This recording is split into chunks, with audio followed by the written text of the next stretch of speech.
vit une période historique qui est marquante où, lorsqu'on y réfléchit, on peut faire des parallèles avec le passé. Donc, par exemple, on parle de l'inflation qu'on vit en ce moment au Canada, aux États-Unis, en fait, dans tous les pays développés. Ça peut nous rappeler ce qui s'est passé dans les années 70. On parle aussi des tensions entre les États-Unis et la Chine et on a des relents d'une guerre froide. Et là, ce qui peut se passer, c'est d'extrapoler ce qui va arriver dans l'avenir en se basant sur des récits historiques. Puis ça nous rappelle la fameuse phrase de Winston Churchill de « faut pas oublier l'histoire pour pas la répéter ».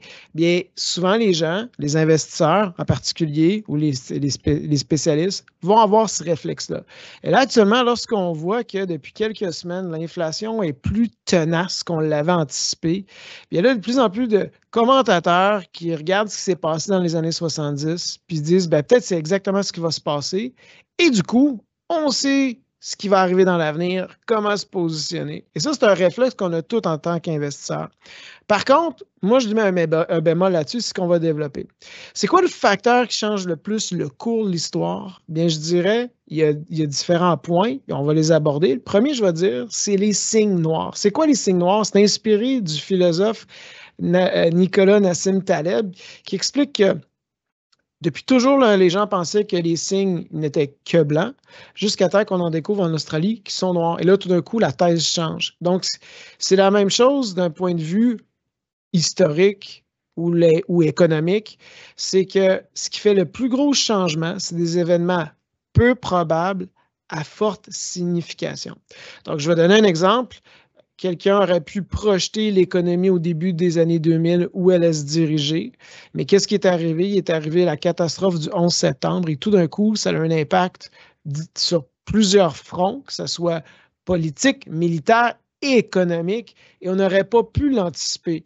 Et nous, là, ça, les signes noirs, on en a vécu récemment. Si on regarde dans les 4 dernières années, on pense à l'arrivée du COVID que peu de personnes avaient anticipé. Le conflit en Ukraine. Donc, c'est ce qui change la donne et c'est pas vrai que le passé peut prédire ces facteurs-là.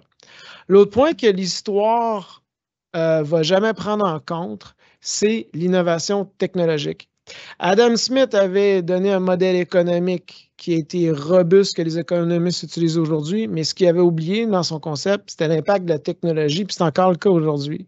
Donc, qui aurait pu prédire à la fin du 18e siècle l'impact que la machine à vapeur allait propulser, entre autres, la révolution industrielle? On n'aurait pas pu imaginer à un certain moment un monde sans électricité. Aujourd'hui, évidemment, ça fait partie de notre quotidien. La démocratisation de l'accès à l'ordinateur, à quel point la technologie comme l'Internet a changé nos vies ou le téléphone intelligent. Donc, quelqu'un qui veut prédire l'avenir en ce moment, en regardant le passé, bien, il va complètement ignorer toute l'innovation qui s'en vient en intelligence artificielle, en génétique et autres.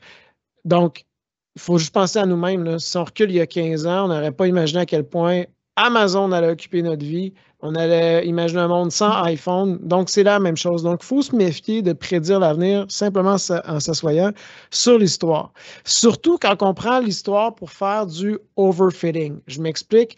Des fois, on va regarder ce qui s'est passé dans le passé, puis on va le prendre comme jalon pour prédire l'avenir. Donc, je vous donne un exemple.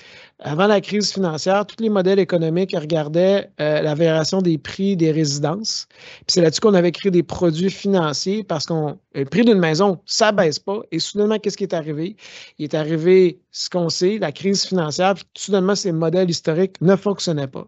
Bon, bien qu'on ne peut pas se fier sur l'histoire pour apprendre ou prédire l'avenir, qu'est-ce qu'on peut faire? Bien, le mieux qu'on peut faire, c'est s'asseoir sur 3 facteurs que je vais décrire ici. Un, c'est l'analyse fondamentale. Quand on investit en bourse, on achète des entreprises. Je me répète, si j'achète une entreprise privée, je ne vais pas regarder l'histoire pour prédire la santé économique de ma business. Je vais m'intéresser à la business. C'est quoi son chiffre d'affaires? C'est quoi la croissance des ventes? C'est quoi l'équipe de direction? C'est qui les employés? C'est quoi la culture d'entreprise? C'est quoi les marges? Où le secteur s'en va selon les besoins actuels. C'est ça qu'on doit faire. Plutôt que de dire je rentre ou je sors en bourse selon mes capacités de prédire l'avenir en me basant sur l'histoire du passé. L'autre point, avec les signes noirs, l'imprévisible va arriver éventuellement, puis on ne peut pas s'y préparer. Donc, la diversification, ça reste la clé.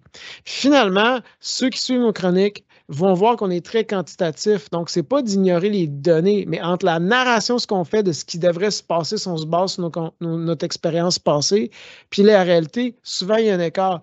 Donc, on doit suivre au quotidien des données économiques qui vont nous donner un portrait de la réalité. Et c'est là qu'on peut s'ajuster du mieux qu'on peut.